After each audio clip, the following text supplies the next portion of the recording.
Hey everyone, it's Marie Verdugo with New You Life Center Med Spa.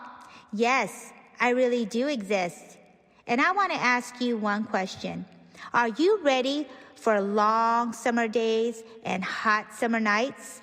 With summer vastly approaching, we at New You have the Physique, a new body treatment that was voted best non-invasive body treatment device of 2022. The Physique was selected for its unique and innovative sequential thermal and electrical pulse step technology, which alternates between deep heat and muscle stimulation in a single session. The Physique is a comfortable treatment, has the ability to target multiple areas at once, and we can customize treatment programs without any downtime. If you or anyone you know is looking to target those stubborn areas where exercise and diet have not been enough, come on over to New You and see what the hype is all about. Check us out in the Biltmore area of Phoenix, Arizona at 4515 North 16th Street, Suite 105, Phoenix, Arizona 85016, or give us a call at 602-274-0068. The results speak for itself. We're talking about hot bods this summer, everyone. So start your journey to a new you. And as always, enjoy this great podcast with my man, Evan Moody, and his best friend, Andrew Gruthius. It's Nothing Worthwhile with Moody and Groo.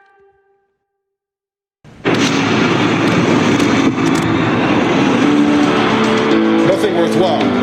Mediocre podcasting. Today, tomorrow, forever.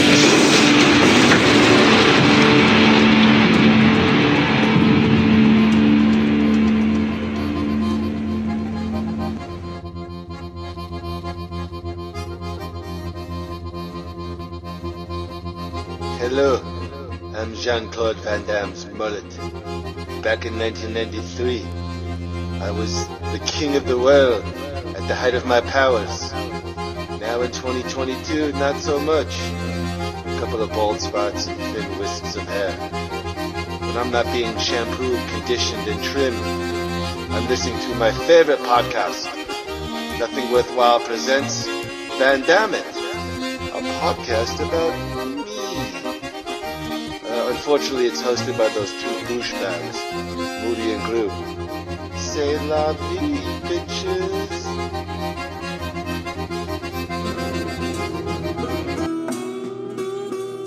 In the city of New Orleans, in a darker side of Dixie, away from the music and the lights, there's a new game in town. You'll be provided with a guide, trackers, and the weapons of your choice.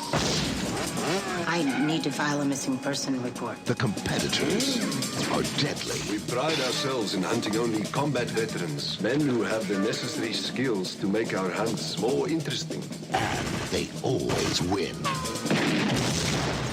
You want to find your father? Get somebody who knows the city to show you around. Now, the opposition is about to get one last chance. What kind of a name is Chance? My mama took one. Our friend Mr. Boudreaux, Silver Star, Marine Force Recon. He's obviously not someone we should underestimate.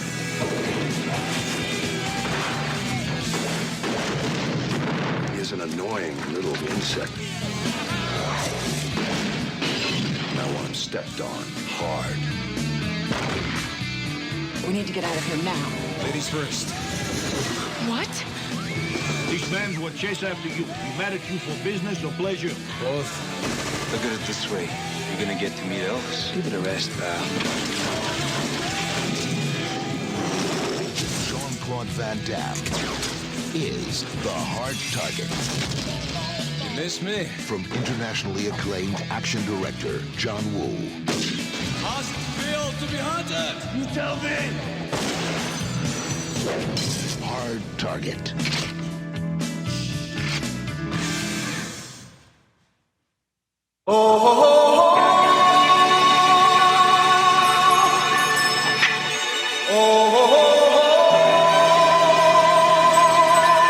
Live from the last of the Action Heroes Podcast Network studios, It's Nothing Worthwhile presents Van Dammit, a podcast about Jean-Claude Van Damme, here's Evan Moody and Andrew Gruthius. Everybody was kung fu fighting. Those kids were fast as lightning. In fact, it was a little bit frightening. On this Halloween night, it's hard, and it's a target. Is it Jean-Claude's abs? No! Is it Mitch Moody's beer belly? No! Is it Evan Moody's groin after a night at the jiggle joint? No! It's Nothing Worthwhile presents Van Dammit, a podcast about Jean-Claude Van Damme. On today's show, we will span the universe for the latest news on our favorite 80s action stars.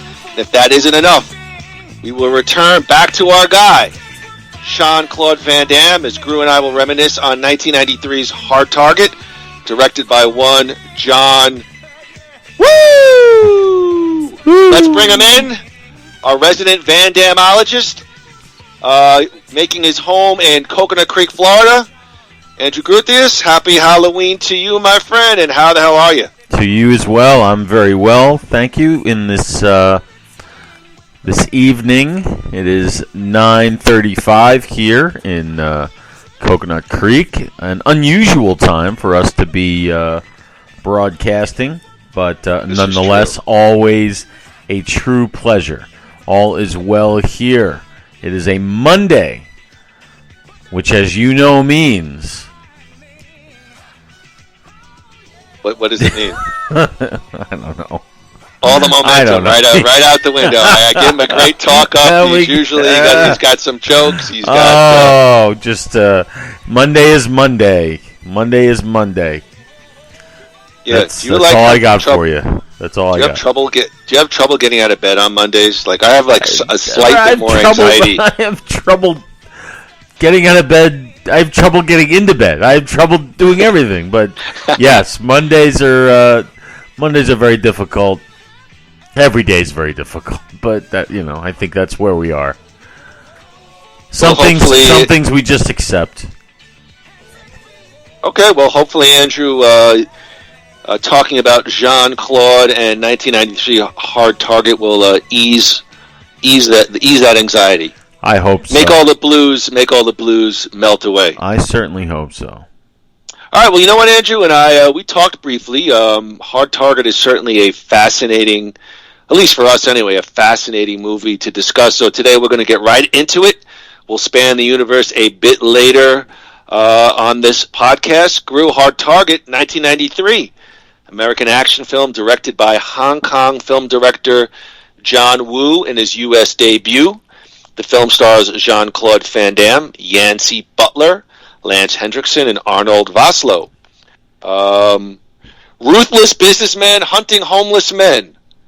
Fascinating topic. Hard Target is based on Richard Connell's 1924 short story, The Most Dangerous Game. And Andrew, before we get into it, as always, today's Van Dammit podcast, Hard Target, is brought to you by New You Life Center. Still discussing summer specials, making you fall fabulous. Follow New You Life Center on Instagram at New You Life Center to take advantage of their specials and monthly giveaways. Check out all of their programs at www.newyoulifecenters.com or give them a call, 602-274-0068. Tell them Moody and Groo sent you and receive a big 15% off your first service. New You Life Center, Phoenix Premier Med Spa for Botox, fillers, lasers, aesthetics, weight loss, and hormone optimization. A big Van Dammit thank you to New You Life Center. Groo, going into this podcast, have you not seen Hard Target? Did you see it? I'd never seen it. I'd never seen it, but you just threw me a curve because I am very familiar with that story and Most Dangerous Game, and I just realized I knew this movie was familiar when I saw it for the first time, which was Saturday. So I had never seen it before. I was only familiar with it as the one with the mullet, and right. And supposedly among fans, one of the more respected Van Damme movies. That's all I really knew about it. I had no idea the plot, and I actually Purposely didn't look up anything. I wanted to know nothing about it going in, and that's the way I went in. So yeah, so no prior knowledge about this. All right, well then, Groo, you probably will have not hopefully heard any of these things, but a couple of fun facts on 1993's Hard Target. I'll spit them out, and if you have any thoughts about it. And I did hear this one time, I think, on a movie podcast, or maybe perhaps a radio show. Universal was afraid that John Woo's limited English would be a problem on the set, so they hired Sam Raimi to oversee the entire shoot and replace Woo if need be. Is that true? That is true. Sam Raimi, who we just broke down, Doctor Strange and the multiverse of madness. They got Sam Raimi on the bench? Yes. That's wow. All right, that sort of changes my outlook a little bit. Let's see. I mean, 1993. So this is like, all right. So this is the Sam Raimi that's like between like Evil Dead and Spider-Man. Spider-Man's still like a decade away. Yes, that's for sure. So he's not really back in the mainstream yet. So maybe it's not that big of a deal. But I know John Woo was on his way. Yeah, well, this is his U.S. debut. I mean, when you heard about it, when you first watched the movie, was that the first time you realized this was John Woo's U.S. debut? Or not when I only know it's his debut from you telling me. I did not know it was a John Woo movie until it said a John Woo film. So that piqued my interest. He went on to like Face Off, right? With Travolta and Nicolas Cage. Yeah, I think Mission Impossible 2 and Face Off to me first come to mind. I do have a little section on Mr. Woo that we'll hit up. But yeah, I didn't know. I didn't know that he had anything to do with it. Didn't know anything about the cast. Knew literally nothing. Speaking of John Woo, John Woo's original cut of the film ran nearly 2 hours and focused more on Fuchan. Jean-Claude Van Damme and his editors locked themselves in an editing room for 2 days and re-edited the film for producers. Van Damme stated that moviegoers were paying to see a Jean-Claude Van Damme movie, not a Lance Henriksen movie. What do you think about that? Well, it's hard for me to say anything about that without giving away my thoughts about the movie. I will say this, that there are cases to be made on both sides of that coin. Now, could this movie have used another half an hour? The answer is probably not. I think the running time is exactly what it should be. That being said, Lance Henriksen is at that time was a big get for a movie like this. So like I said, there are cases to be made, and when I give you my thoughts on the movie, I'll tell you what I think of that idea.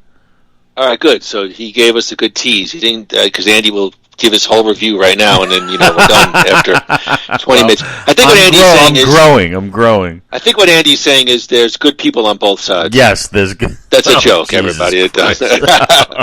Well, I did watch one YouTube video on Hard Target, and the guy talked about Jean-Claude being a bit of a diva on the set here, and now.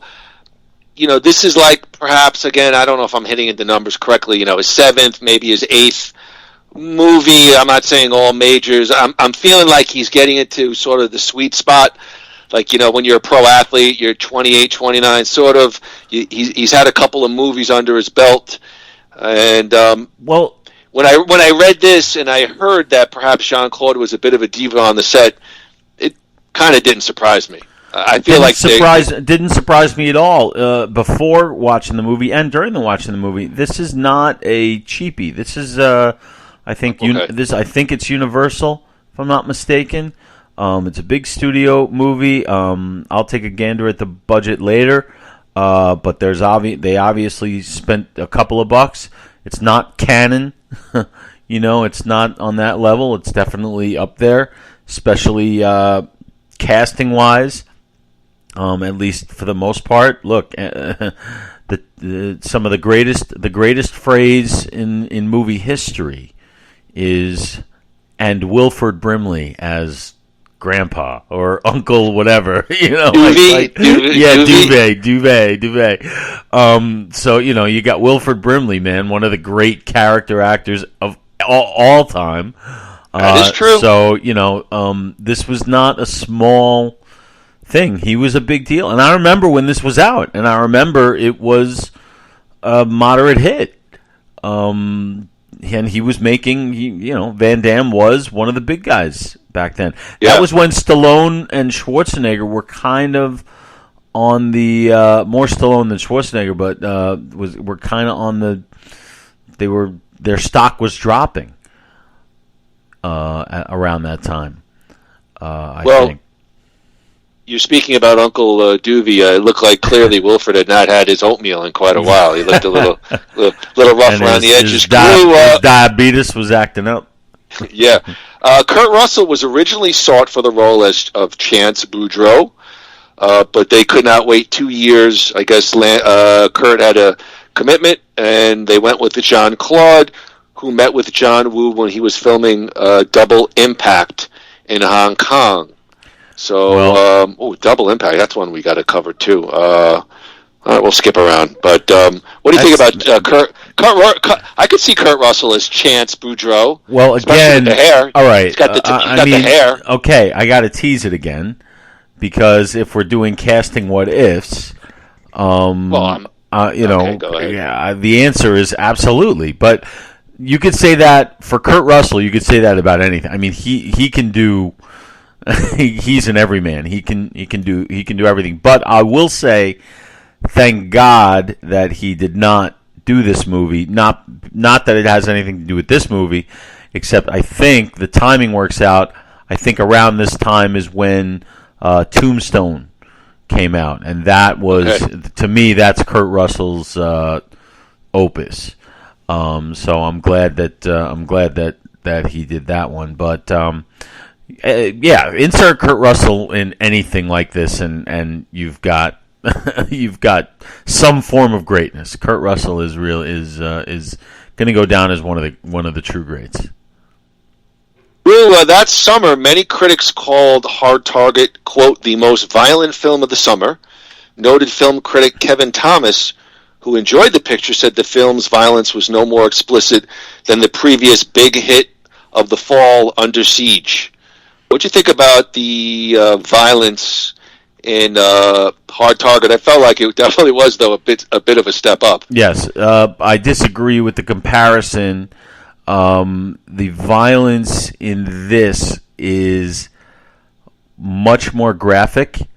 In Under Siege and in those early Seagal movies in general, it was much more stylized, I think. And less graphic, more like bone crunching. Here you had a little of that, but they went for some blood here. They did some pretty interesting things that sometimes did and sometimes didn't feel exactly necessary. But yeah, this movie was definitely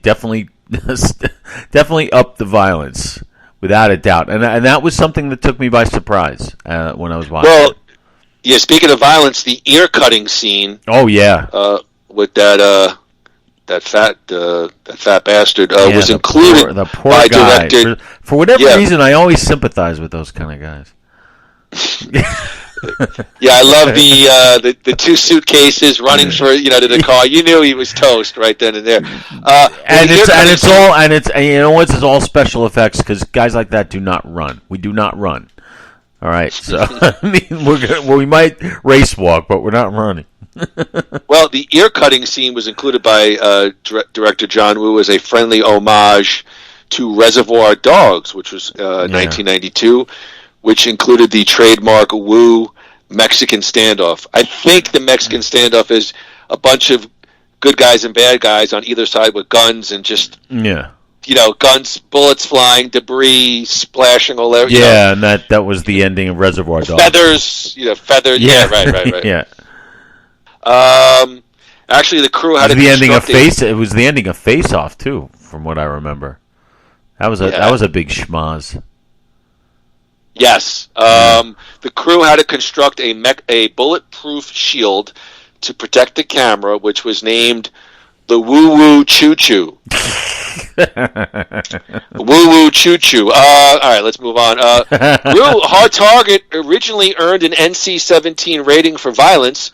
It was resubmitted to the Motion Picture Association 7 times before it finally earned an R rating.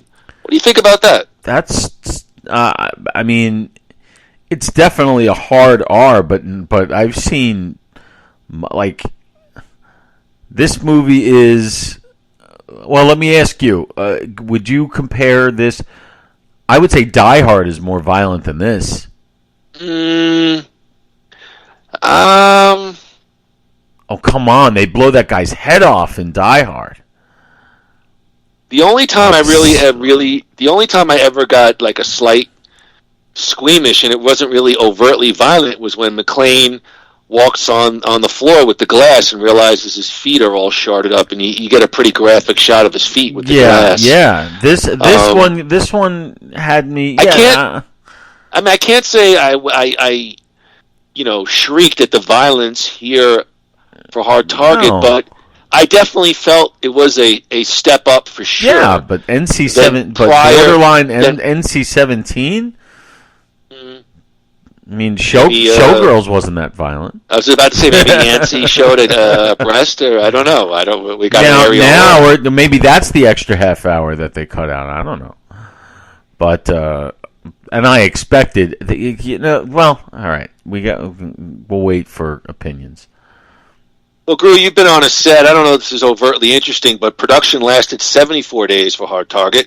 However, the film was put on a tight schedule by Universal that allowed only 65 days of shooting time. This put a lot of pressure on John Woo. He was also pressured by Universal to tone down the violence and body count that they had seen in his Hong Kong film. So, Andrew, you've definitely been on sets. Any thoughts on scheduling, whether the director goes over, and have you seen instances where companies or outside forces, pressure the director to take it one way or another? Yeah, for an analogy, you're in the education business, and let's say you're in charge of curriculum. You know what the children should be learning.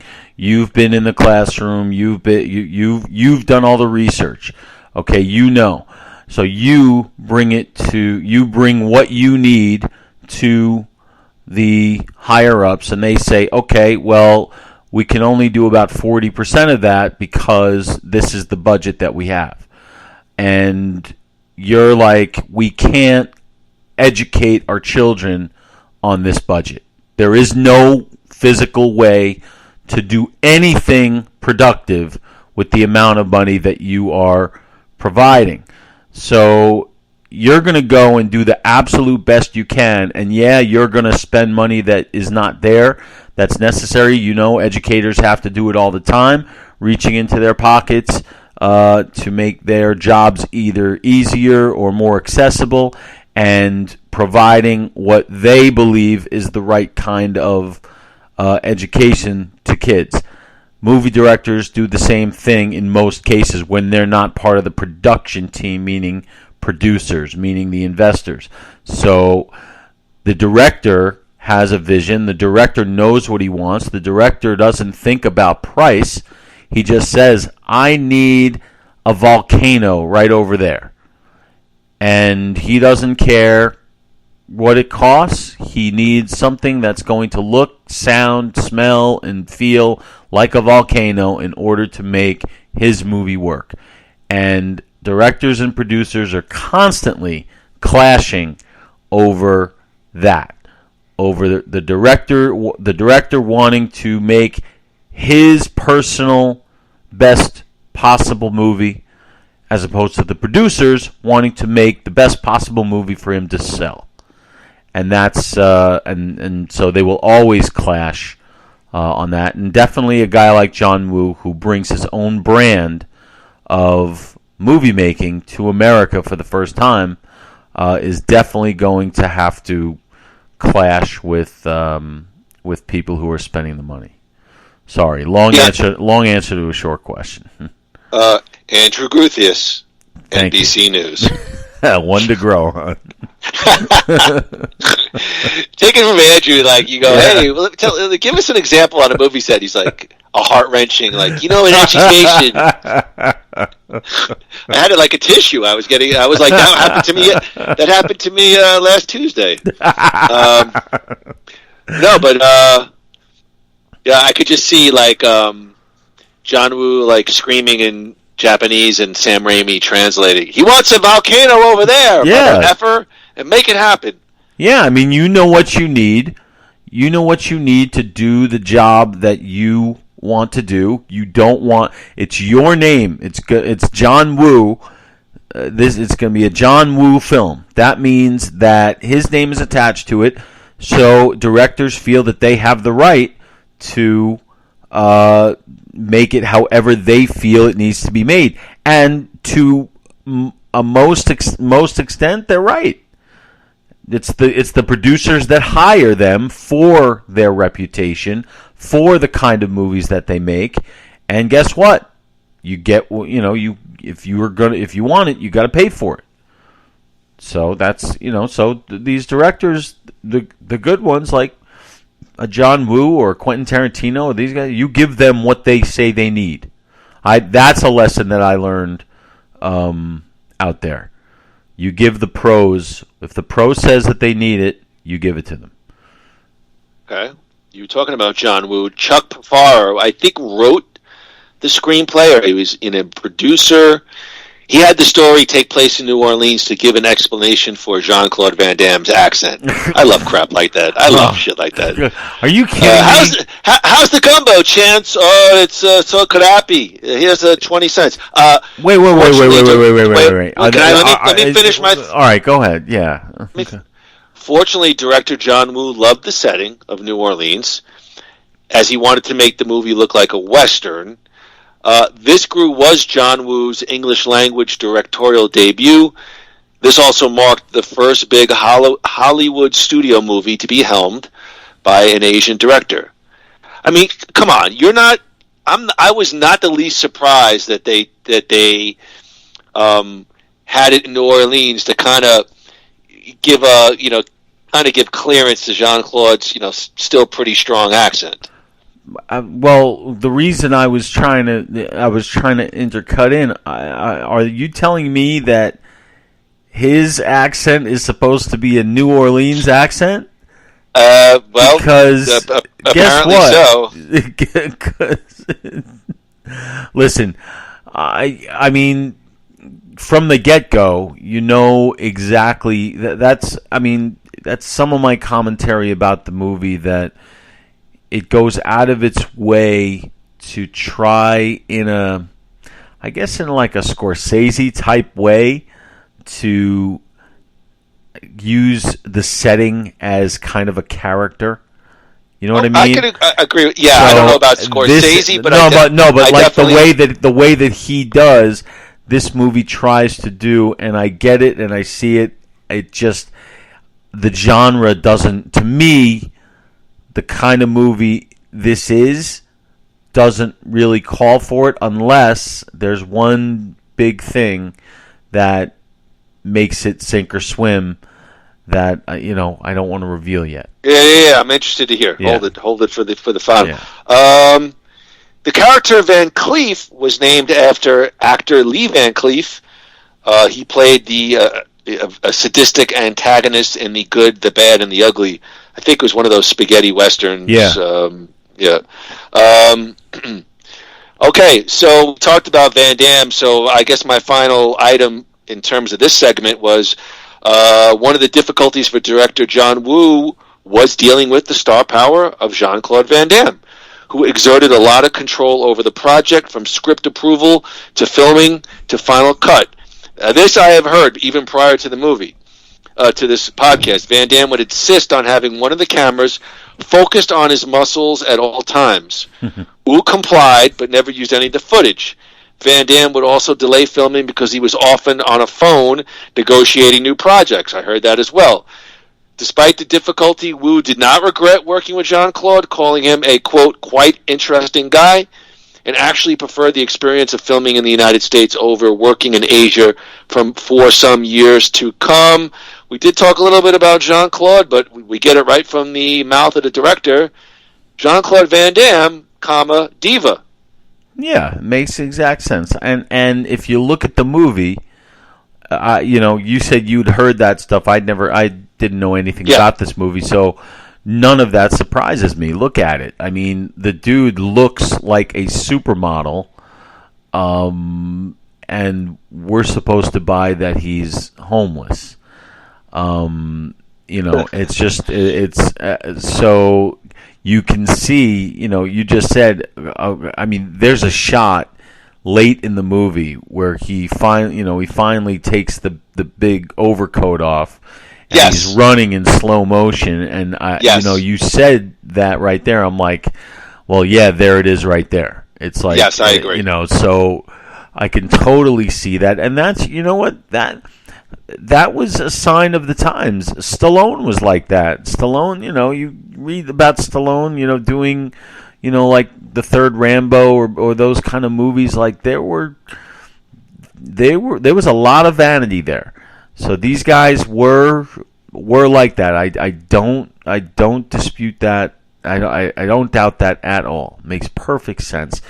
Van Damme was hot at the time, as far as box office. You mean as an actor, or just as like his body and his shape? Oh, both. Look at him. Oh, okay. For Christ's sake! I mean, Jesus Christ. We can say that, but I mean, the truth is the truth. The dude's a fucking Adonis. It's annoying. I don't know how to feel about that, folks. But, you know exactly how to feel about that. You know damn well. Groo, Hard Target's runtime is 1 hour 37 minutes. Groo, let's take a look at the cast. We've already mentioned a couple of people. Of course, there's Jean-Claude Van Damme as Chance Boudreaux, Yancy Butler as Natasha Nat Binder. Yeah, I don't understand. Can you explain something to me? That name, when she came on the screen, she did not look familiar, but the name, she sounds a lot more famous than she seems to be. Does that make sense to you? I looked her up. I haven't seen her in anything. So did I. But I've heard that name over and over again over the years. I've definitely seen other projects with Yancy Butler. It looked like she had a nice run, but a lot of TV work and some supportive stuff. But we talk about Sweet Spot. I mean, I thought she was quite beautiful. Oh, yeah. Absolutely. Yeah. But you're right. She's gorgeous. It almost feels like this might be the high point. Again, I don't have her entire filmography in front of me. Because when I looked at Lance Hendrickson and Arnold Vosloo, who had some big runs, I looked at Yancy and I was like, I don't know if there's enough there to kind of comment a little bit further with Groo. Of course, we have Lance Hendrickson as Emile Fouchon, Chuck Pafara as Douglas Binder, Arnold Vosloo as Pick Van Cleef. That was a fun role to watch. Willie Carpenter as Elijah Roper, and Cassie Lemons as Detective Marie Mitchell. Groo, we talked a little bit about Lance Hendrickson, born May 5th, 1940. He's really known as a lot of his work in a lot of movies, science fiction, action, horror. Excuse me, Groo. He was in some television series as well, Millennium, X-Files. Let me read just a couple of these movies, because I'm not saying they're major roles in all these films, but quite the filmography. Dog Day Afternoon, Network, Close Encounters of the Third Kind, Alien, the Terminator, Right Stuff, right? The Terminator, Jagged Edge, Aliens, On Dangerous Ground, Alien 3, Super Mario Brothers, Hard Target, The Quick and the Dead, Powder, Tarzan, Scream 3, Alien vs. Predator, When a Stranger Calls, Jennifer's Body. Grew quite the career for Lance Henriksen. Hell yeah! Well, he's always he's one of those great like second banana kind of, you know, in the top tier movies. He's a second banana. In the lower tier movies, he's a top guy, like this one. Yes. But what was that last movie you said? Jennifer's Body? No. Before that, When a Stranger Calls. The last couple. Aliens vs. Predator. Yes, he was in that. Yes, I didn't see it. He was in that. Yeah, they try to connect Aliens vs. Predator, which is the much better in my eyes. Andy liked Requiem, but I liked AVP better because he plays Charles Whalen, and there's the connection that Bishop was a Whalen Yutani android. So the androids were built out of his likeness. Wow. All right. Yeah, Lance Henriksen is a big get. And his performance is terrific. He really is good. I really enjoyed. I mean, he chews the scenery a lot, which is what the villain has to do in a movie like this.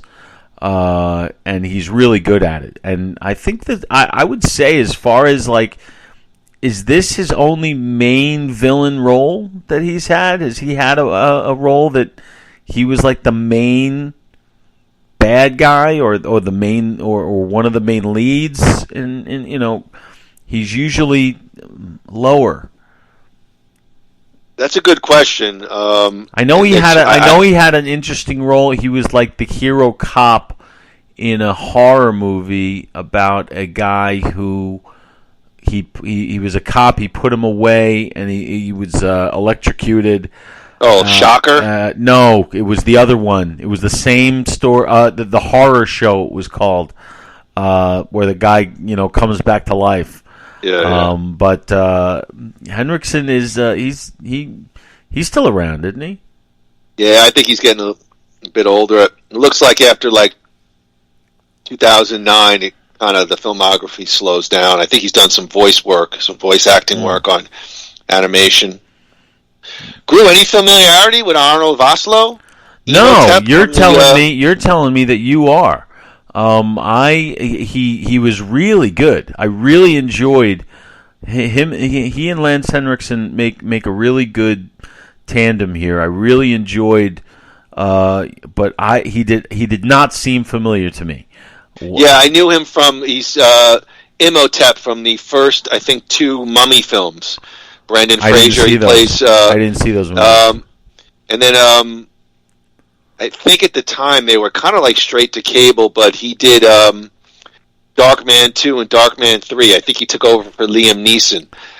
He took the Darkman movies, which were very interesting, very creative. I only saw the first one, so. Yeah, he was in Blood Diamond, G.I. Joe, The Rise of the Cobra. He was in the TV series Bones, and he was on the fourth season of 24. He was really good. He was really good in this. I really enjoyed his physical mannerisms. He had some really cool moves with the. He did something with the gun or with the something he did a good job. I liked him in this. Yeah, he did. I thought the signature shot with Wu, who we'll talk about real quick, was him and Jean-Claude were back to back loading the guns, but by that thin wall. That was a cool shot. All right, Groo. Of course, any review of Hard Target would not be complete without acknowledging its director, John Woo. Groo, John Woo was a Hong Kong filmmaker known to be an influential figure in the action film genre. He was a pioneer, I guess, in Hong Kong for heroic bloodshed films, gun fu genre in Hong Kong action cinema before working in Hollywood films. He is known for highly chaotic action sequences, stylized imagery, Mexican standoffs, frequent use of slow-mo. You get all of that here in a Hard Target. Allusions to film noir and Western cinema. Actually, as I'm standing here, I'm looking out my window and I see 3 doves passing the window. Groo, listen, I'm not going to... I didn't know too much about John Woo. Hard Boiled, I've heard of. That's a big Hong Kong action movie. Hard Target, Broken Arrow, 1996, Face Off, 1997, and Mission Impossible 2000. But, John Woo was a pretty big name in the 90s and early 2000s. Groo, any additional thoughts on Mr. Woo? Yeah, I mean, he had a good eye for action. Those movies you described after this, Broken Arrow, I really enjoyed. His movies, if you look at them, they're very slick. They all look good. They all, there's not much grit to them. Very stylized, which I think hurts this movie a little bit. And I'll talk about that in a second. But Face Off, I remember enjoying a lot. So did I. Broken Arrow as well. And I know Mission Impossible. I've never seen Mission Impossible. I've never seen any of them, and I've heard nothing but great things about all of them. So, he's is he still around? Is he still doing stuff? I mean, I didn't really clip the whole thing on John Woo. I do think the Hard Target, the Jean-Claude standing on the motorcycle, I think was later recycled for MI2. I've always felt like Mission Impossible, the first one with John Voight, was a little bit more espionage and a little bit slower and more thought out. And then I always think like Woo took Mission Impossible right into that whole action. Right. Almost like an Aliens comparison. Maybe it's a little bit broad, but, second one, I remember the commercial and, MTV, and it was just, you could see that it was kind of no pretenses. It was going to be like a straight action, action movie, which I pretty much have kept the franchise, ever since. Yeah, I'm looking at his filmography, and it's interesting how he since a movie called, I remember this movie Paycheck. It's in 2003, and since then it's been like a whole bunch of things I've never even heard of. So that's interesting about him. But hey, look, he had a run of movies that any up and coming, wannabe director would die for. So it is what it is. But he had some winners. Groo, let's talk through the plot of Hard Target. We get the opening scene where Douglas Bender, he's a homeless United States Force recon Marine, Vietnam War veteran. He's running for his life. He has a belt containing $10,000. He's got to reach the other side of town. I think he's got to reach like the ferry. I think the wasn't river. It? Like the river. The river. Okay. The river. And he's being pursued by Emile Fuchan, his lead right-hand man, Pick Van Cleef, and a businessman named Mr. Lopaki. Fuchan's client who pays $500,000 for an opportunity to hunt a human.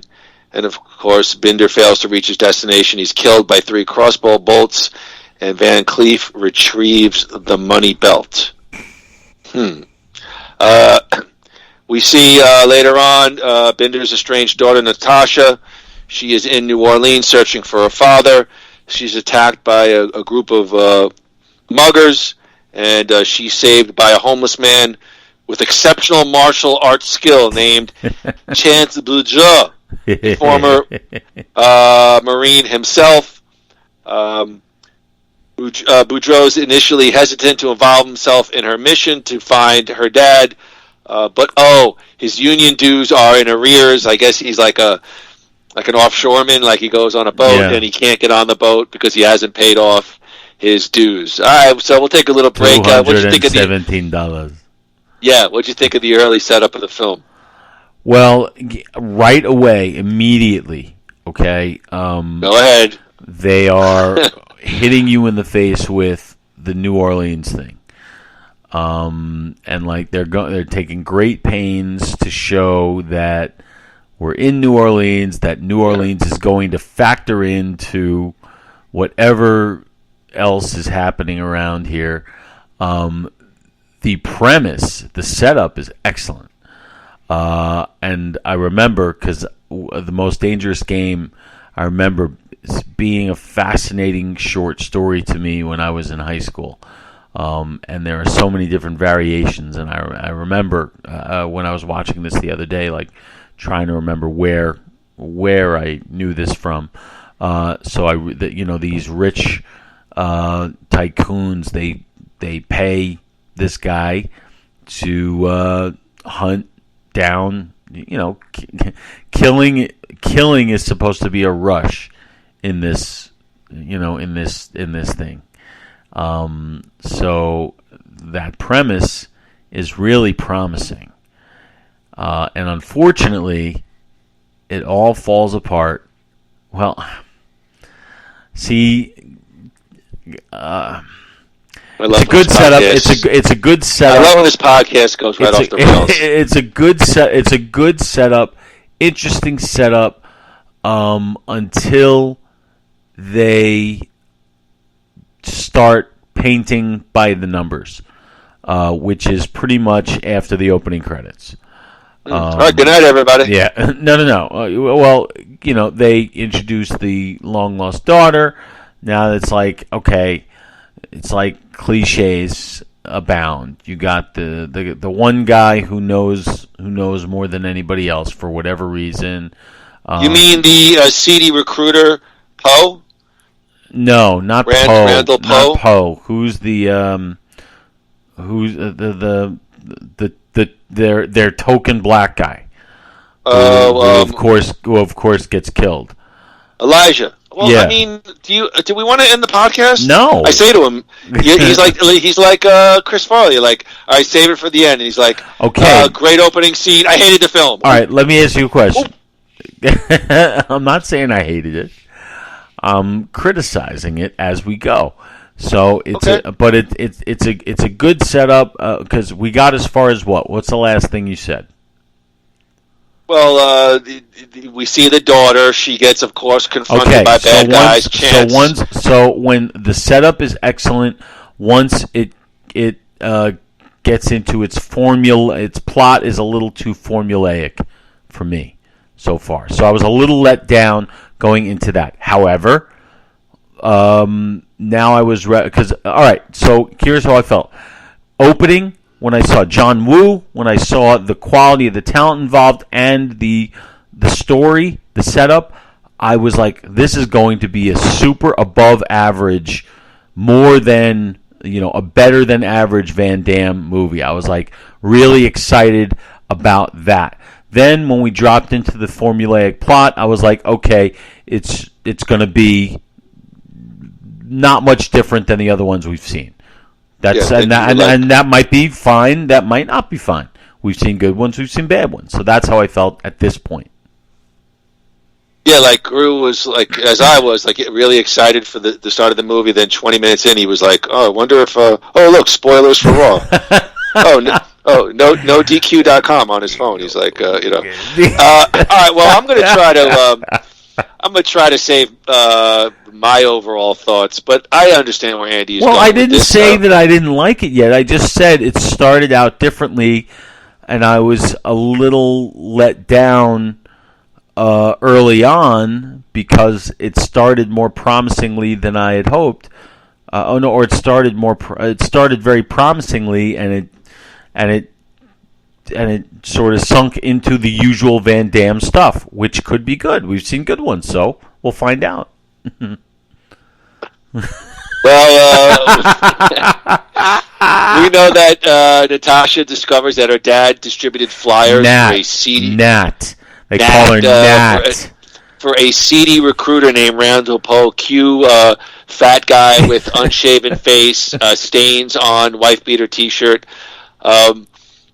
He had been supplying Fuchan with homeless men with war experience and no family ties. Nat questions Poe about her father's death, but they are discovered by an eavesdropping Van Cleef. Fuchan and Van Cleef beat Poe and cut his ear as punishment.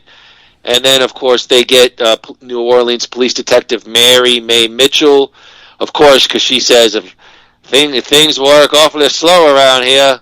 You hear? Like, wheels of justice move slow out here in New Orleans. That was a police joke. Everything's like, you hear? That's how you do a Cajun. You hear?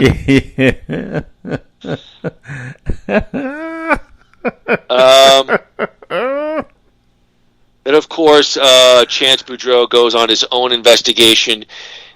He searches there was a fire. They claim that the man's body was burned in a fire. He finds his additional dog tag, which was pierced by one of the crossbow bolts.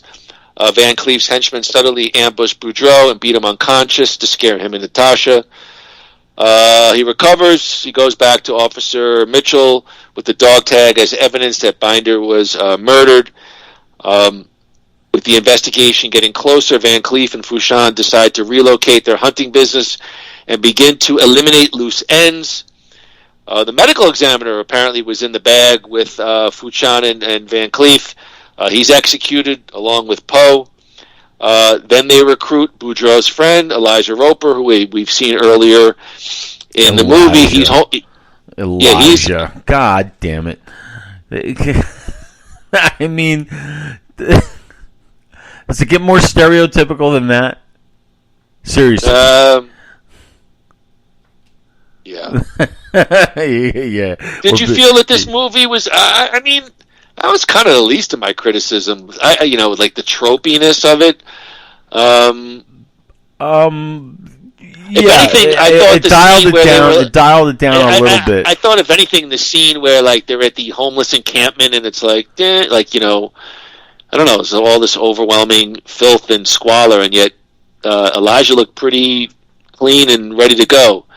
Although I guess they did position him and Chance as like leaders in the homeless community, so to speak. Yeah, and they just should have named him instead of Elijah. They should have just named him Dead Man Walking, because you knew. Well, the second he walked on screen and we realized which character in this formula he was going to be, we knew that he was a goner. We saw disposable. He's next to participate in Fuchan's hunt. Now, they offered him the money. Okay, yeah, he was just really desperate. He wanted the money. Hell yeah. Yeah, well, he gets close, but he ends up dead. Mitchell, Natasha, and Boudreaux arrive moments later at Randall's car and are ambushed by Van Cleef and several of his men. During the shootout, Mitchell, the police officer, she's shot in the chest and dies. Boudreaux, with a little pistol, somehow knocks off a handful of mercenaries and escapes with Nat. Fuchan and Van Cleef assemble their mercenary team and 5 hunters to continue the chase. You had some big set pieces there on the highway, and some pretty graphic and fairly long shootouts. With the bullets spraying and the glass, spraying everywhere. And of course, we get the final set piece. Boudreaux and Natasha go to like in the bayou. You hear?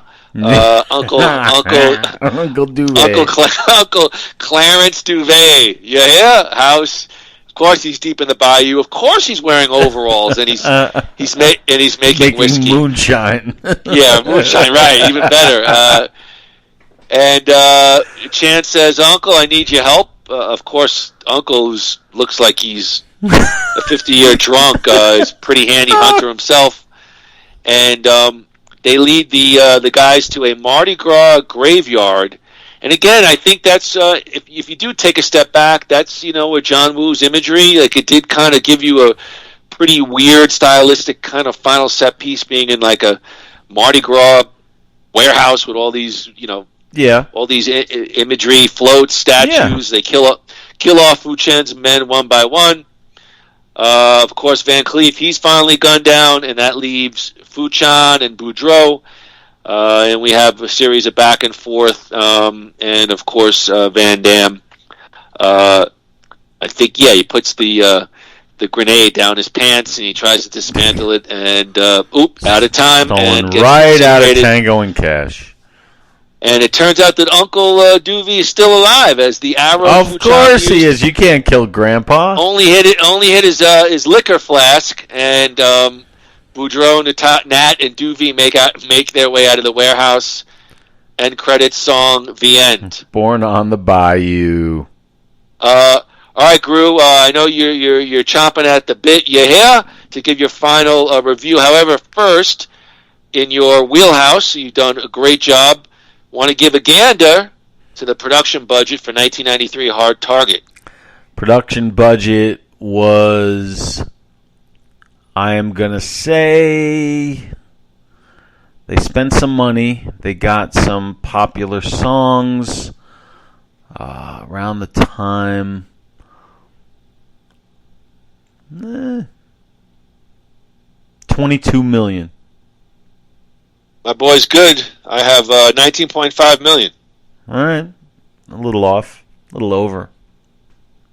Andrew, do you remember 1993? Take a gander at, I'm going to give you the total box office for Hard Target. What was the total take, domestic, international included? I'm going to say, I remember this being well received. I remember being a moderate hit, not a blockbuster, but I'm going to say $75 million. 75. Have you not, seriously, do you look this up? Not at all. How much? What is it? I had some Cajun for dinner tonight in preparation for Hard Target. How much is it? Over 32 domestic, over 41 international, for a total of $74.2 million. Really? See, to be fair, I was saying $75 million domestic. Well, that's fine. But I'll take the W. But the W. But yeah, I thought all right. I thought it was a bigger domestic hit than it was, but. I mean, 32, over 32.5, so 33 if you round up. Yeah, 93 blockbusters were... That's only $7 million less than Howard Stern Private Parts, so, I mean... Well, you know what? Private Parts was not a hit when, in 97. It was a success. It was not a hit. I even remember what Private Parts grossed in his first weekend, 14 million, which was nice but not a hit. And in 93, that was after the blockbusters started, like Batman and Terminator 2. So I would say 30-something million is not domestic is not a hit. It's a moderate success, not a hit. I think that's fair enough. While Andrew is formulating his final review, let's take a look at what some of the critics said about Hard Target. You want to give a guess at the Rotten Tomatoes tomato meter score based on 40 critical reviews? Yeah, I mean, from what you've said and from what others said, this movie was very well received, or for a Van Damme movie, so I will say... I'll go right smack in the middle and say 50% and see what comes back. I had 60%. Wow, that's surprising. But Rotten Tomatoes gave Hard Target an audience score of 49% based on over 25,000 audience member reviews. Wait, are you telling me that the critical thing is higher than the audience thing for a Van Damme movie? That's what I got, brother. Wow.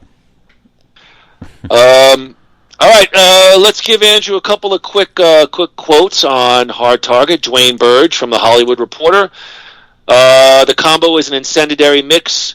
Wu unleashes all barrels in vintage Hong Kong action style, while Van Damme delivers not only his martial arts prowess, but some well-developed acting skills as well. Kim Newman, Empire Magazine. Though it lacks the epic feel and melodramatic sincerity of Wu's Oriental movies, this is nevertheless first-rate action. Janet Maslin, the New York Times, presenting Mr. Van Damme as reverentially as Sergio Leone did the young Clint Eastwood. Mr. Wu displays a real aptitude for malignant mischief, which is this story's stock in trade. Peter Travers from Rolling Stone says, even when the acting is hammy, notably Wilford Brimley's turn as Chance's Cajun uncle, Wu stages every fight with hypnotic grace.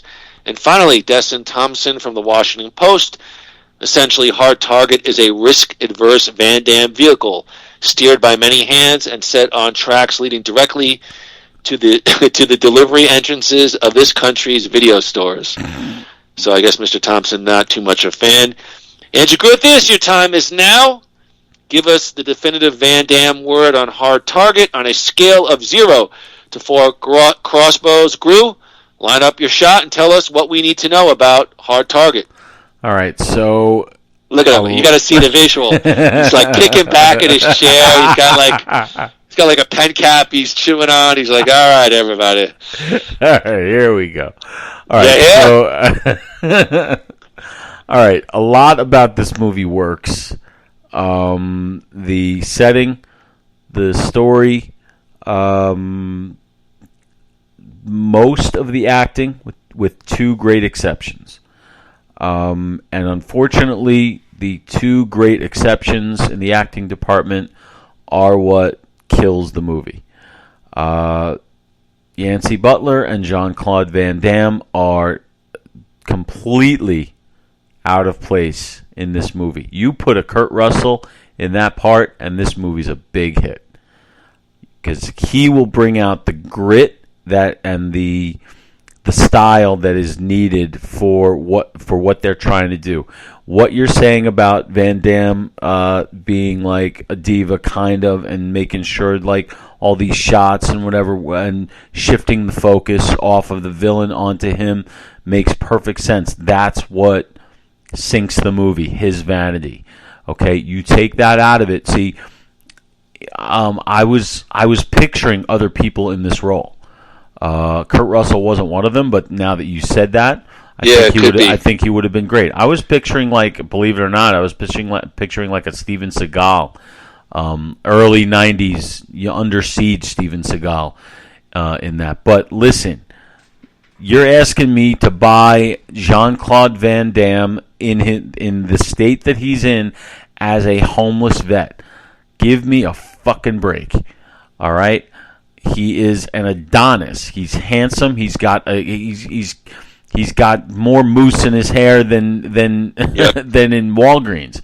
I mean, all right, if you're going to sell all this other stuff, you can't. Your lead can't be. You can't put all this other baggage on the shoulders of a lead. It's just in the wrong movie. And Yancey Butler, forget about it. Go ahead. Yeah. I'm raising my hand. Go, please. Yeah, thanks, buddy. So sweet. Why do they do that? Why do they do that, though? Why not ugly him up? He's got a Don Johnson stubble. He's got like a J. Crew shirt, like a beautiful blue baby blue sleeves rolled up. What fucking homeless guy has his sleeves rolled up? It's incredible. Why not at least go there and try to make it believable? You're 1,000% right, and that, to me, that offsets, what the other parts of the movie are trying to do. Lance Henriksen is like, he's almost trying to overcompensate. Well, guess what? If you're going to have a guy eat the scenery like he does, your lead has to be some kind of foil. There's no chemistry. There's nothing there. Van Damme and Yancey Butler bring nothing. Really? Except okay. No. I just like I wasn't interested in anything, and everything was just so obvious. And they just, even ending the movie with Born on the Bayou by Fogerty, they're trying to be hip, and they're like I don't know. It's like they're trying to be something. They don't know what kind of movie they want it to be. Do they want it to be a cheesy canon 80s style action movie, or do they want it to be a modern day thriller? Well, they can't have both. And did you notice that evidently nobody lives in New Orleans? Like literally, like with the shootouts? No, there's nobody there. There's nobody anywhere. Look at Yeah. any street. We've been to New Orleans. You've been to New Orleans. There are people all over the fucking place, and they're playing the music, and then like boing, boing. Well, like you do see like in the French Quarter, there are some people on the street, but anytime a big death sequence goes down, the streets are mysteriously bare, and then the guy is like not even in a rush to leave. He's almost standing over the body, like in a braggadocious kind of stance, like all cocky, and you see nothing. So that is definitely this could have been. This could have been I so much more than it ended up being.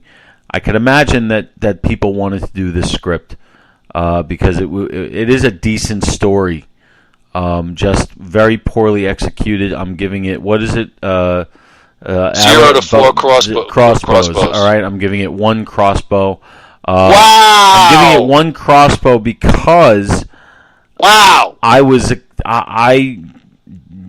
everyone, like, I remember Ryan was saying how he's really excited about this one because he likes it a lot. This is supposed to be Van Damme's like Schindler's List or something. I don't know, but well, okay. So here's what I would say before we get to my thoughts. So Jean-Claude has been in a handful of movies. Mm-hmm. He's not a neophyte. I would say this. I think it's a fair expectation to say this is kind of where he's getting into his sweet spot, where he's been in a bunch of movies, perhaps not overall high quality, but he's been in a bunch of big movies. Do you think there's a bit of regression here? Because that kind of crossed my mind watching this. Like, I came into this with really, real high expectations. Yeah, and I was disappointed. I was disappointed too. I felt like, I don't know. I just want to see. I felt like there was like. So you had never seen it either. I remember seeing it a long, long time ago, and I don't remember much. Some of it looked familiar, when I watched it again, but I didn't really have any thoughts like I would or I've had on other films. I didn't really have like, what did young Evan Moody think of it? No, I couldn't remember. Yeah, well, I feel the same way. I was let down by what I heard about it and what I saw in the beginning. It's a cool setup, cool location. They just couldn't. What you described about, and I have seen before, where you said that Van Damme was the one who went into the editing room and changed some things around. Yeah, or he was in the editing room and demanded. Yeah, that the film be more of a focus on him. Yeah, well, you kind of intimated earlier in the podcast you had some thoughts on that. Yeah, well, you can see that constantly, but as someone who's been involved in that kind of stuff, when there are too many cooks in the kitchen, you get a mishmash, and that's kind of what this is, unfortunately. So, good try, but didn't work for me. Hold on, Andy. What happened? Hold on. There we go. Okay. All right. So 1 crossbow. Yeah, one crossbow for really striking out hard. Like, am I going to say if you're asking me if it's a better movie than, like a Kickboxer or even a No Retreat, No Surrender, the answer is yes. But you have different expectations from different kinds of movies. And I agree. So I expected much, much more from what they had to make this movie. That's why I score it so low. Well, I'll take it from here, and I can't really disagree much with Andrew. I did like some of the aspects of the John Woo direction. The shot in the sort of more of a chop-socky style. We got a lot of slow-mos. Actually, here in this movie, I found that this is just a little funny aside. We actually have a fund the police demonstration. Yeah. I was like, whoa! We really know times have changed. I thought there was some decent rapport between Van Damme and Yancey Butler. Oh. Lance Hendrickson is typically his great self as the over-the-top villain. Almost Nick Cage-ish. I mean, towards the end, it's just so over the top with the yelling. How many times did he yell "son of a bitch"? Like he kept saying "son of a bitch" over and over and over again. Some interesting visuals. The underhand gunshot was really cool. Yeah. And I did think this was the most violent of the Van Damme films so far. Absolutely. What I didn't like, I'm going to be honest, maybe I'm a wuss, but hunting human beings, uncomfortable premise for me. It's not something that, I was a little uncomfortable even with, a 93 sort of over-the-top action film. Groo, there's something magical about a homeless encampment that tugs on the heartstrings. I thought this movie at some points was a little cruel, and a disheveled Wilford Brimley looking like this is a late paycheck. Oh, I love that guy. I'm assuming this was towards the end of maybe Wilford's major movie run, but I can't really disagree with anything Andrew said. I mean, I was just so stuck on Van Damme as a homeless guy, and I mean, like he knew everybody in town. They gave him free gumbo. No way. Stubble. No effing way, Ganji. No effing way. I told you not to use the... and I think here's the other thing, and this may be blasphemy. Looking back on John Woo's first U.S. movie, I agreed. It's a better movie, but I wanted to be blown away by the visuals, and I wasn't. I wasn't. There you go. To me, that's the whole thing. You get a lot of slow-mos that are unnecessary.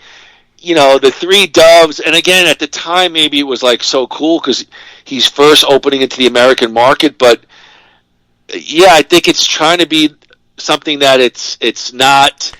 And you don't do that. If you want New Orleans, you have to film it like New Orleans, and there's a grit that is dirty, not there. You got to be dirty. You got to feel like sweaty when you're in New Orleans, like, and you don't. You feel like look how well groomed he is. Nobody's that well. No groomed. crap. I know, right? Nobody's that well groomed in New Orleans. Like people wearing suits or sweating through the suits. I mean, it's just the type of city that it is. So you just don't buy it. And when you don't buy it, like it becomes a joke. And this is not the type of movie that works if it's going to be a joke, like a Kickboxer or those kind of movies. It's not that. It's a shame because I think really the supporting cast, like you said, Lance Hendrickson, really carry most of the good points of the movie. So I gave it just 2 crossbows, and I was disappointed, and I did feel it was like a dip for Jean-Claude. I don't know. Early on, watching those early Van Damme movies, I was actually heartened because I said to myself, and going into this, this podcast, I was the first to admit I was not a major Jean-Claude Van Damme fan. Those early movies, he can emote, and he's not a terrible actor, and I still say that here, but I was really disappointed in Hard Target. He doesn't even do anything here. Yeah. As far as acting. There's no... I mean, I was almost rooting for a romance between the two, even though that would have been completely cliche. Would have given him something interesting to do. Or someone interesting to do. Yeah, well, they do hint at a romance between Chance and Nat. I can't believe you just said that. I mean, and are you like? Are you really you sound buying like that? You sound like a teenager. Like Chance and Nat are going out.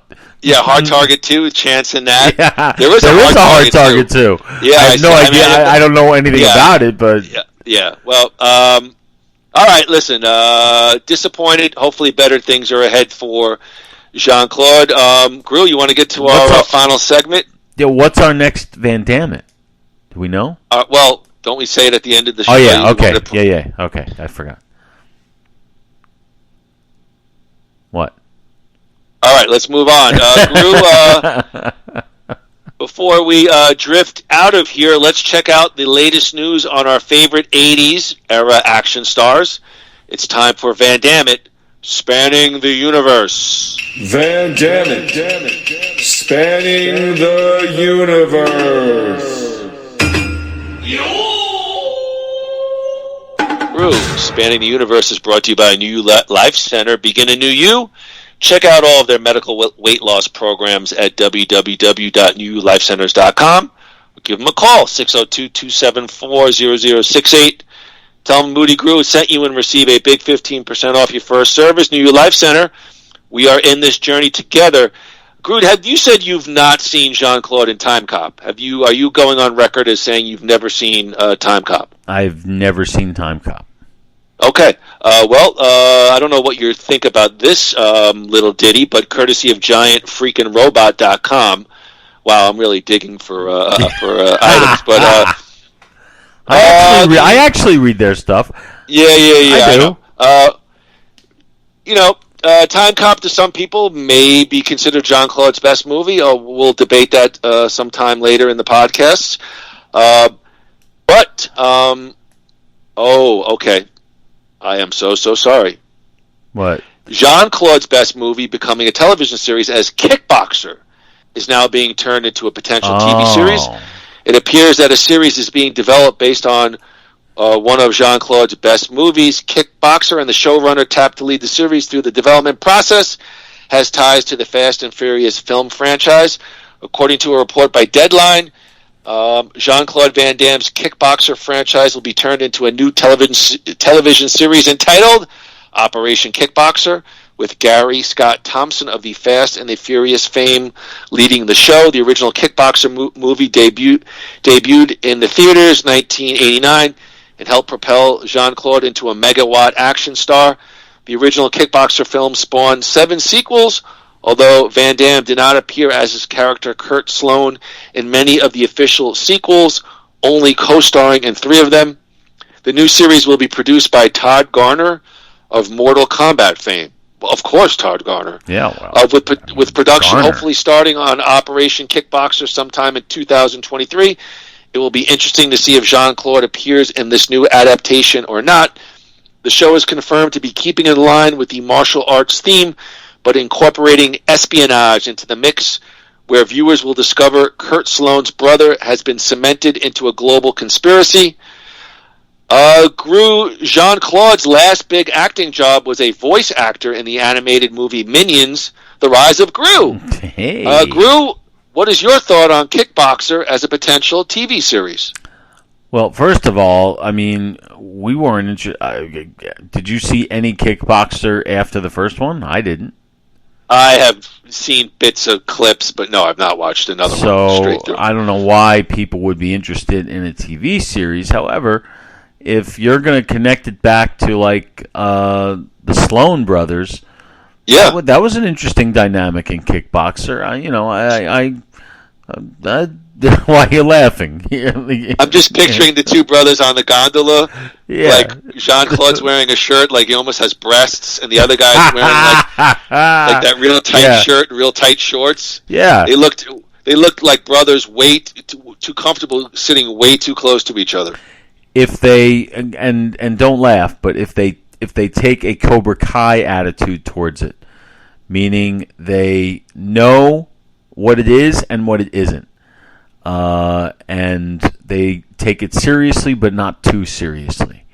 There's a shot. But if they're trying to make us take this whole thing completely like, yes, this is 100% reality, it's not going to work. Is this a dearth of new ideas in Hollywood, or a fondness of 80s nostalgia, or a bit of both? I think both, and there's always been that. I mean, think of some of the biggest hits of that I mean are based on stuff that came before.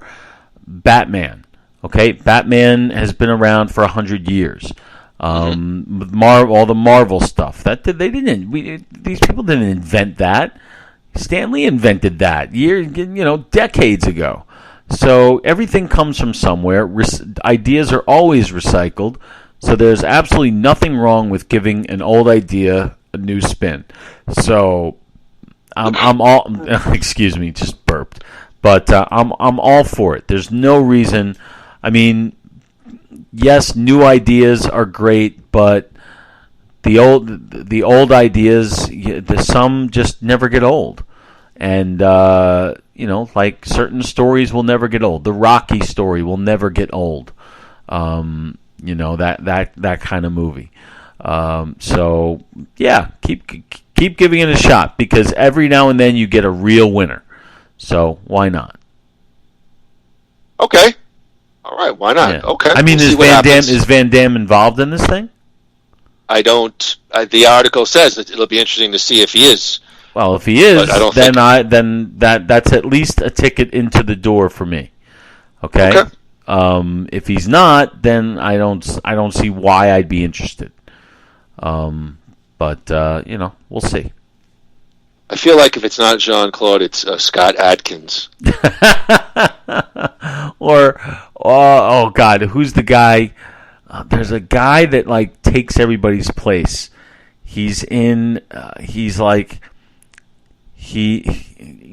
when there's a hit movie and then they do a direct-to-video sequel. Yeah, like the generic. The main star doesn't do it, so he took.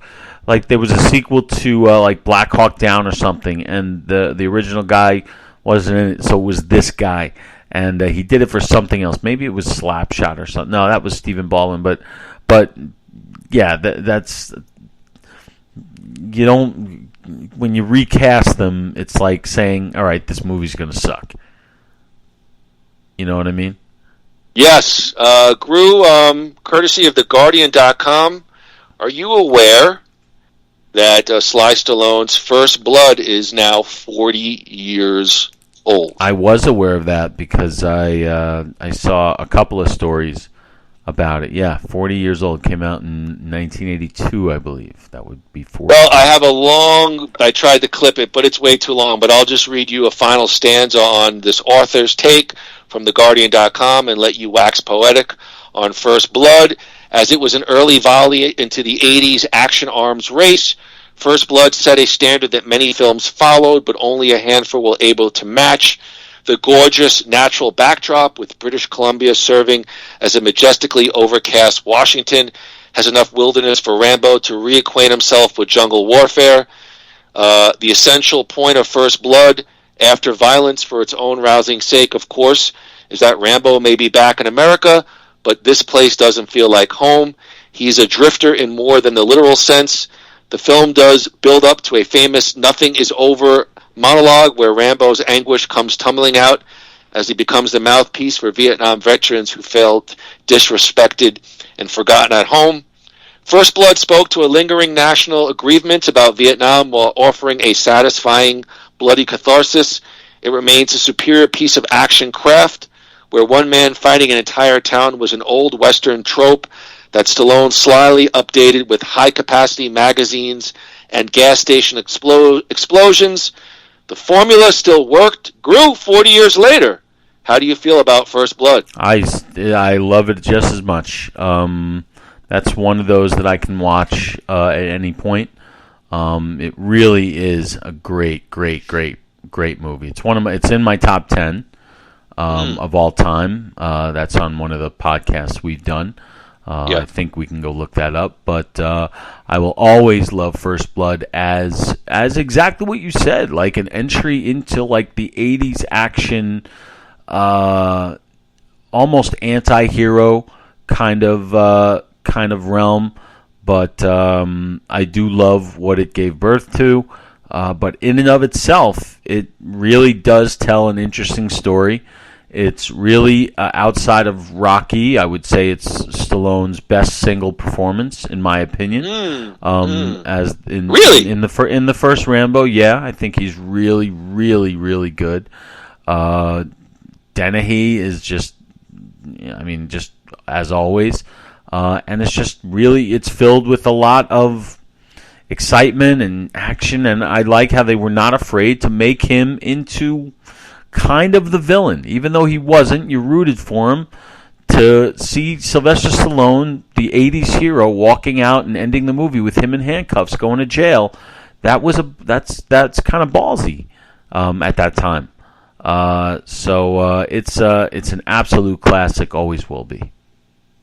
Was there not a different ending filmed as well? Yes, because the book ended with, I've read the book. The book ended with, I believe, Troutman, Richard Crenna's character, killing Rambo. But killing him not because Rambo asked him to, but because he had to be put down. I think in the movie, or they shot an ending where I think Rambo either forces Troutman to kill him or grabs Troutman's gun and shoots himself. Either way, there is an ending out there where Rambo is killed. But it might have worked for the movie, but obviously I'm glad they didn't do that. From what I understand, that was an audible call by Stallone, who suggested the different ending, which, according to the author, I did see, felt it did work much better. The test audiences seemed to like that ending better. Yeah, I did read that too. But it's interesting. I mean, look, because of the franchise, for the movie, I think either way it would have worked. I think. Yeah. So, I guess you agreed as well with the author's sort of take that this was an early volley into the 80s, sort of action thing. But what I always liked about First Blood was, again, there's a smallness to it, and I think these preceding movies, whether it was Sly or Arnold, man, some of it just got way too ridiculous and over the top. You're absolutely right. In fact, that's what I like about this one, as opposed to some of the other Rambo movies. Like, to me, Rambo 2 and 3 are too big. I think the fourth Rambo kind of brings back what you're talking about. It feels small. The fourth Rambo has that first movie's feel about like almost claustrophobic. So I know exactly what you're talking about. So yeah, I agree with what with most of what the author said. Yeah.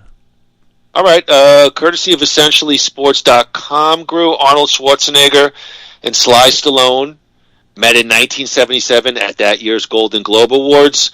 However, they got off to the wrong foot after Arnold won his award. From that moment, an iconic Hollywood rivalry was born that would continue for the next decade as each star became more popular with every subsequent movie. However, in the following decades, both stars put their rivalry to rest and even became good friends. They've even starred in multiple projects together. Recently, Arnold opened up on why the pair has set aside their iconic rivalry. In Arnold Schwarzenegger's recent interview, Arnie revealed that he had invited Sylvester Stallone to his office. The Terminator actor revealed Sly had never seen his office and wrote, "I sprung a pumpkin carving on him at the last minute." And soon the pair was carving pumpkins like little kids. Arnold also wrote, 30 years ago, you would have never caught us dead doing this. Our egos wouldn't allow it. In the 80s, Arnold and Stallone were two of the biggest action stars in Hollywood. The pair were constantly trying to best each other with every box office metric. However, Arnold now is 76, Groo, and Rambo is 75. None of that matters. Arnold wrote, we became friends instead of rooting against each other all the time, and now we actually cheer for each other. They have learned that both stars could coexist and make great movies without stepping on each other's toes.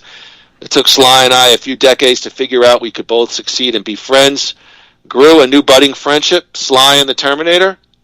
I think that's been going on for years. No. All right, thank you. All right, let's move on. No, but I think there's a comedy somewhere in there. Like, those two are two really funny guys. Grudge Match 2? No, not something, not like a high concept thing. Something like even a sitcom, just something where they're, they, even if they played themselves or some exaggerated version of themselves, like an HBO kind of show or something. I don't know, something. These guys can do something together that does not have to be, because even though Sly has struck out with comedy pretty much, Arnold has not. Arnold has done some successful comedy work. So I really think there's something that can be done there. I think it's time to call it on the action stuff for both of them. And they both have completely winning personalities, and I think they could do something fun together. And I think they should. Well, I laughed at Oscar there. So did I. Why are you going to take my thunder every time? There's no thunder. I agree with you. Oscar is funny. I agree. But he doesn't get any really comedic credibility. Schwarzenegger has Twins. He's got Kindergarten Cop. He's got True Lies. Even had a lot of comedic elements to it. So I think Schwarzenegger has some more comedy cred than Stallone does. Brew, were you a fan of Moonlighting? Yes, I was, and still am. And I think I know what you're going to say. Do you know how Moonlighting kind of tied into Bruce Willis in Die Hard? Do you know what the circumstances were so that he was able to film Die Hard? Well, obviously he had to take time off from Moonlighting. Yes, he did. That's all I know. Well, let me tell you, Andrew, because inquiring minds want to know. They do. Let's see here. When he was offered Die Hard in 1987, that's a theme song to Moonlighting. He initially believed that he had to turn it down because of his commitment to the show. Things looked bleak for the prospects of him starring in Die Hard. That was until a bit of good luck occurred thanks to his co-star Sybil Shepherd. Sybil got pregnant. I knew it. Yes, shit, I knew it. I knew it, Richard. They shut down the show for 11 weeks. Thanks to Shepherd's pregnancy, Willis was able to take time to film Die Hard. John McClane certainly has become one of Bruce Willis' best role. Bruce talked about how much he preferred his role in Die Hard to his in Moonlighting. Quote, Die Hard is probably the closest I've come to showing what is in my heart on the screen. David Addison is a character I played on Moonlighting. In Die Hard, even though I'm acting, a lot of what is in me came through. I really wanted to play a vulnerable guy. We should all thank Sybil Shepherd's now 35-year-old twin children for being born at the right time to allow Die Hard to be made. Groo, Sybil's pregnancy offered up Bruce Willis's perhaps greatest role. Well, I would, I would agree. Die Hard is of course Bruce Willis's greatest role, but Moonlighting was a great show, and Bruce Willis was great in it. I really enjoyed Moonlighting. Did Moonlighting take a bit of a turn when they finally had them kiss? Like, I feel like when I was a kid, I watched, and they had really amazing chemistry and sexual tension, and then I think when they finally kissed. I don't know why I don't have anything concrete, but I remember as a kid I was like, oh, it was like the gig was up, we've reached. Yeah, I guess, but I don't remember All right, look, I'm just vamping here. If you ask me for any storylines about Moonlighting, I couldn't tell you one. I just remember enjoying when I watched it, the chemistry was great, like you Yes. said. And it's nothing I ever watched religiously, but I really enjoyed watching. Really, Bruce Willis was incredible in that show. And they both were. And I loved Booger from Revenge of the Nerds, and Curtis Armstrong. Yeah. And the secretary, she was in a couple of things. So it's Moonlighting was great. But yeah, I did know that. That her pregnancy did force that shutdown that enabled him to shoot that. I just completely forgot. So thank God. Because what would Die Hard have been? Stallone would have been in. Or no, Stallone turned it down, I think, didn't he? I don't know. We'll ask Ryan. We'll have to ask Ryan. Ryan, we need some clarification on that. We need clarification. Yeah. Plus, I was very disappointed in the Billy Joel Big Man on Mulberry Street episode of Moonlighting. I remember that. I do remember that. It's like a Busby Berkeley musical. You know what I mean? I kind of liked it when they did the fourth wall stuff on that show. Like it was like a novelty. I don't know. Groo, our final item this week, action star Jew hater Mel Gibson premiered the trailer for his newest movie, On the Line, co-starring Kanye West. Saban Films and Paramount Pictures will release it in the theaters, on digital, and on demand on November 4th, 2022. Film stars Mel Gibson, William Moseley, Aaliyah Soror O'Neill, Paul Spera, and Kevin Dillon. On the Line is summarized by the following. Mel Gibson stars as a provocative and edgy overnight radio host who must play a dangerous game of cat and mouse with a mysterious caller who has kidnapped his family and threatening to kill them and blow up the whole station, all while live on the air. Andrew, let me set it up for your viewing pleasure. La-da-dee, da-da-da-dee. All right, here we go, Andrew. All the right. trailer for Mel Gibson, On the Line. Go for it. All right, people. Settle in. Relax. Give me a call. This is On the Line. Are you ready? I'm always ready. We're expecting your calls. Talk to Elvis live on air and tell him about all of your issues and problems. If it isn't the greatest radio host. Okay, we got Gary on the line. What say you, Gary?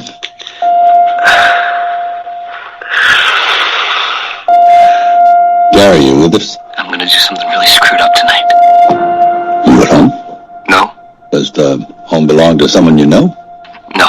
It belongs to somebody not very nice. And I'm gonna take out his whole family. Gary, what was that? I'm breaking into the house. Hey, Gary, stop, wait, come on. Why hurt his family? I mean, they're innocent. You're better than that, Gary. Tell me calmly. Where exactly are you? I'm at your house. Honey. Tonight, I've gone out of my way to make sure you spend the worst night of your life. See, I created a game, and I think you're going to love it.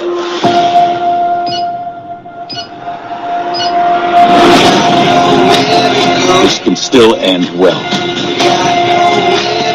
But I don't want it to end well. I don't want to die here. Well, if we don't want to die, we gotta fight. Well, that won't be easy. Now I want you to jump. So how about you tell us the truth? We're all listening. Show yourself, you slippery son of a...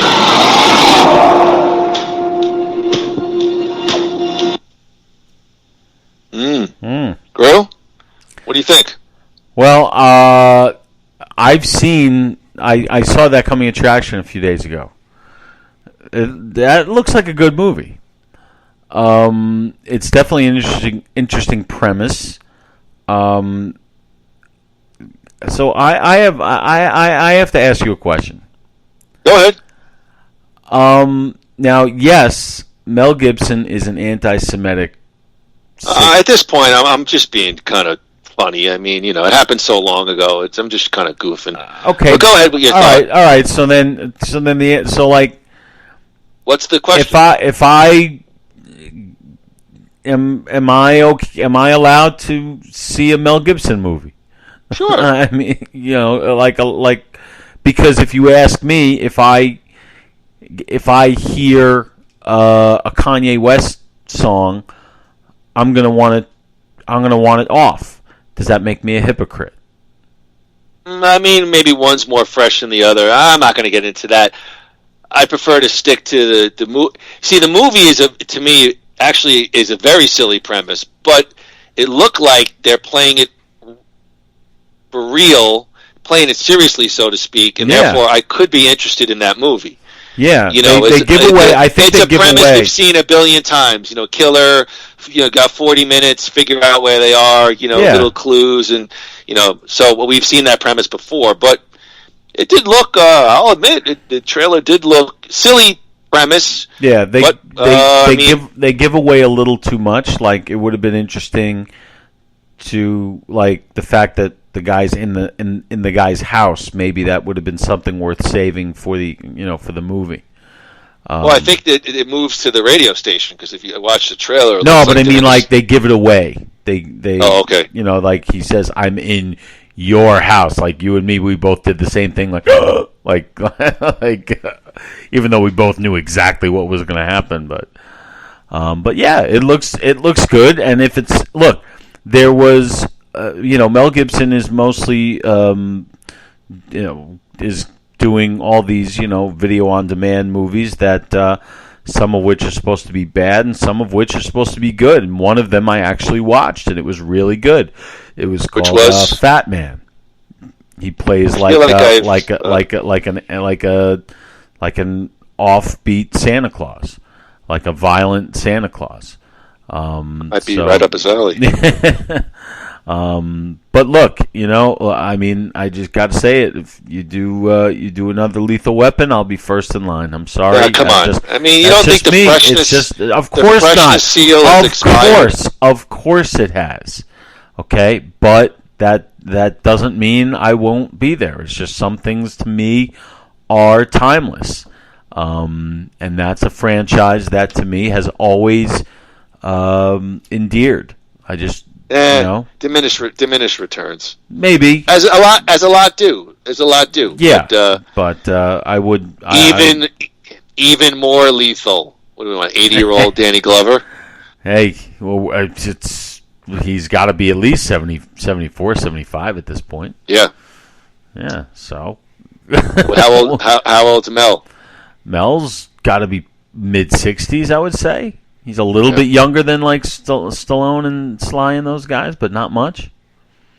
I did read for On the Line, they did cut 15 minutes, so they attack a synagogue. Oh, God. Oh, my goodness gracious. Wow. What a time to be alive, isn't it, Evan? On the Line 2, even more kosher than before. All right, Groo. I mean, listen, I'll be honest. That wasn't a terrible trailer, for sure. Groo, always want to hear as we close it out for Halloween tonight. What's one thing you want to recommend? What are you watching this week, Groo? All right. Well, this week I'm going back in time, which is strange for me, isn't it? Wow, I am watching a show that I watched when it first aired in 1995. Wow. That only lasted 2 seasons. It was very ratings challenged, but it was way ahead of its time. It was a law show that followed one case throughout the entire season. Interesting premise. Now that is something that would work very well today. A serialized drama, 1-hour drama. That's basically what you see all like all these things. Like they're not like completely separate stories anymore. Everything is linear. So this was a show from 1995 that was really phenomenal, called Murder One. Which I feel like I definitely heard of it. The first season is the the gold standard. They tried to save the show in the second season by making it about more like a few cases, and it just didn't work. It killed what the show was about. But I am rewatching that first season right now. To me, it's like comfort food. I know every twist and turn, but it's just as enjoyable. So Murder One, available on iTunes, I think. It's also, I think, available on, like, if you have a device or if you have like an Apple TV or something and you search for things, like, there are apps out there that have all these movies and shows for free. You just have to watch ads and stuff. Like, there's so much out there. So who knows where this thing could be, but I know it's available on iTunes. Any big names or any names we might recognize? In the show, not really. Not really. The second season, an actor named Anthony LaPaglia heard of him, yes. Became the star of the show, and even though I like that guy a lot, the first guy, the guy he replaced, was phenomenal. And I don't. The actor's name is Daniel Benzali, but nobody would know who he is, and I can't think of anybody else. Stanley Tucci was, Stanley Tucci? Of course. He's the main villain in that first season.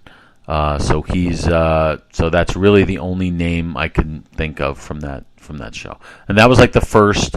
I think he either won or was nominated for an Emmy for that show, and that was like the first thing like anybody really saw from Stanley Tucci.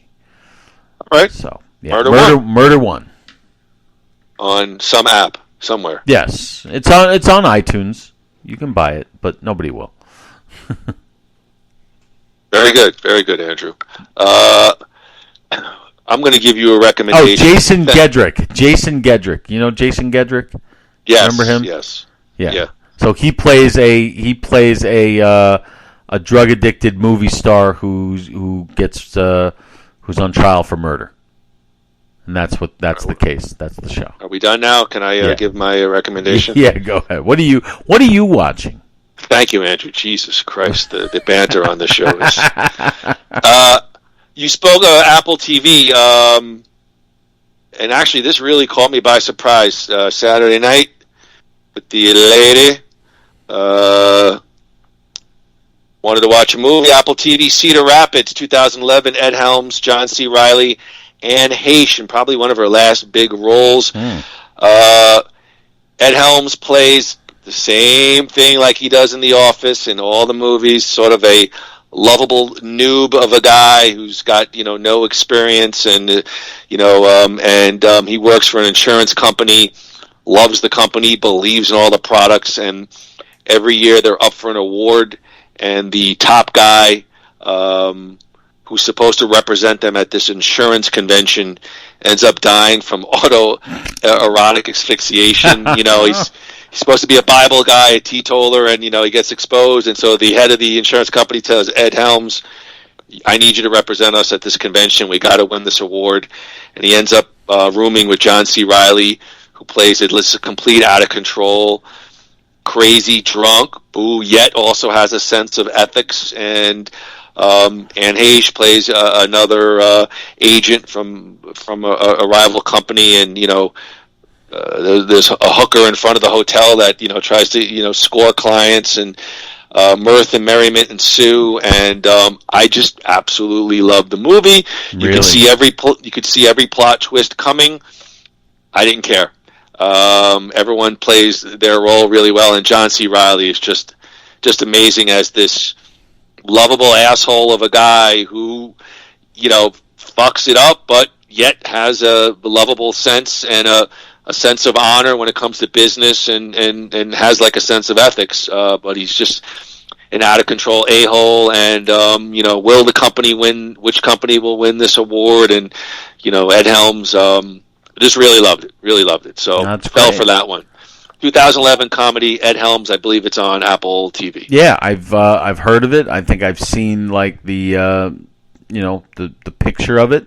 on the app, but I haven't checked it out. But on your say so, I'm always good for a. I think you'll have a couple of laughs. Fun comedy, and I do sometimes like the Ed Helms character. I don't like it when it's overused, meaning like they didn't need to, like, not good in Vacation. They didn't need to. Well, I mean, yeah, he's going to play, a similar, version here. Sigourney Weaver has a great cameo. It works when it's right, but it's not. It's like you build a character around a movie, not the movie around a character, unless it's an actual like character. But I hear you, but I got to tell you, I had a couple of laughs in that Vacation. I did too. I did too, but it's nothing that I would ever. It's nothing that I. If you think about like the original Vacation, and we're getting off on a tangent, but if you think about the original Vacation, I mean that one lives forever. Every word, every moment, and if you're trying to reinvent the wheel, you're going to suffer by comparison. Well, of course. I mean, you're talking about, and they could have. We can do a whole podcast on that one, and I can. We did. We did. Did we? We did a whole podcast on the Vacation series. Oh, it's a high ceiling, and they probably shouldn't ever be made. I mean, and I remember you loved the what did they call her? Christina Applegate when she what did they call her? What was her nickname when she was? I forget, but I remember you really liked that. And to me, my whole thing was this: if you have an hour and a half and you want to just laugh at a stupid movie, you could do a lot worse than the Vacation movie. Yes, that was my whole premise. I did have some unexpected laughs. And I caught myself really hysterically laughing a couple of times. But yes, it's not a good movie. I'll agree with that. But if you're going to remake or reboot such a beloved movie, I would have liked them to try a little harder instead of going the cheap way out. But I do agree with you. So, but anyway, yeah, we've already done that. So. Yes, we did. Groo, in 1 month's time, our next Van Dammit podcast, we will have... Hey, wait a second. Hold on. I just lost your sound. Oh, really? Okay, there you are. Oh, go back I apologize. In 1 month's time, there you go. On our next Van Dammit podcast, we will have Nowhere to Run, as Groo and I will take a nothing worthwhile look at Jean-Claude in 1993's Nowhere to Run. The typical escaped convict helping a widow keep her farmland against ruthless dirtbag contractor movie. In 1 month's time, Nowhere to Run. When the law can't protect the innocent, the only hero that's left is an outlaw. I have not seen this. I have nothing to say about this. I'll throw it to you, my friend. I have. I've seen this one. Oh, please, come on. Don't give a blank. Don't give a blank affect stare. Don't give it away. There are parts of this that you're going to love. Nowhere to run to, baby. Nowhere to hide. I don't know what you're going to think of the whole movie, but there are some parts that you're really going to enjoy and rewind. Well, good. Well, I think our next nothing worthwhile. Very good. Our next nothing worthwhile. Our next nothing worthwhile podcast. I think we're going to tentatively. We'll figure it out. We'll need to hash it out pretty soon because I got to do research. But it looks like we'll, in some form or fashion, review The Boss Sit Down with the Wig. It takes a big name to get a notorious. It takes a big name to get a notorious germaphobe Howard Stern out of his bunker, but Bruce Springsteen did it. Their big sit down took place this morning. Is Howard Stern really the king of all interviewers? Are we going to learn something new about the boss? It's the Stern-Springsteen sit-down, and it's on Nothing Worthwhile next week. Groo, please don't give us too much, but give us a little tease. Howard Stern scores his biggest get that he ever wanted. Stern-Springsteen. Well, definitely I'm looking forward to a lot of things about that because, first of all, I'm looking forward to hearing it because I've only heard bits and pieces of it. Well, that's good then. Good. Yeah, because I'm looking forward for the podcast purpose. Looking forward to hearing the whole thing from start to finish. I hear it's about 2.5 hours, which is a long interview. Yeah. I want to see some visuals. I know that we'll probably get some YouTube clips. I want to see what Howard looks like in the studio and like all that. Do you know if they were all in the studio? I don't, but if I'm a betting man, I think Robin was probably still ISD line, but I don't know. That's a great question. And I just have one question. Sure. Did Howard let Gary on the air? He Bruce? did not, and I did Wow. hear the wrap-up show. I did hear clips of the wrap-up show that Gary was like answering stuff like in the back office, like he was listening, and he told I almost cried here, and I knew it was tunnel of love over here, and stuff like that. But I don't believe Gary got on at all. No.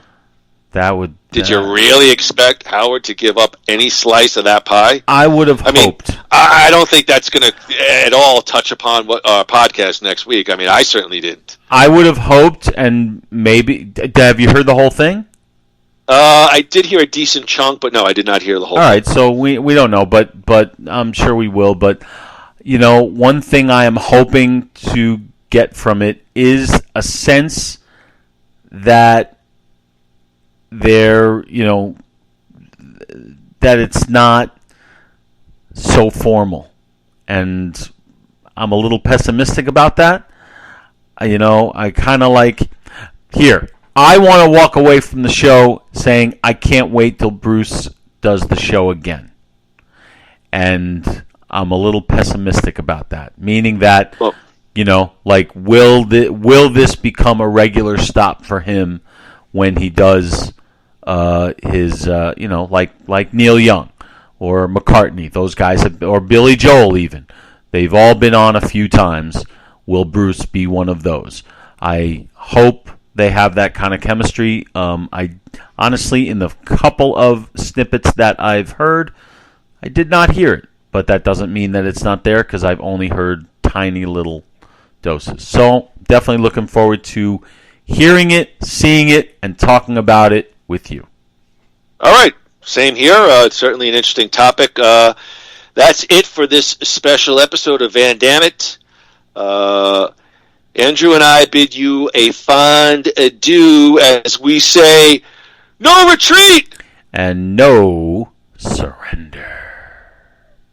Naksu cow, everybody. Quack, quack.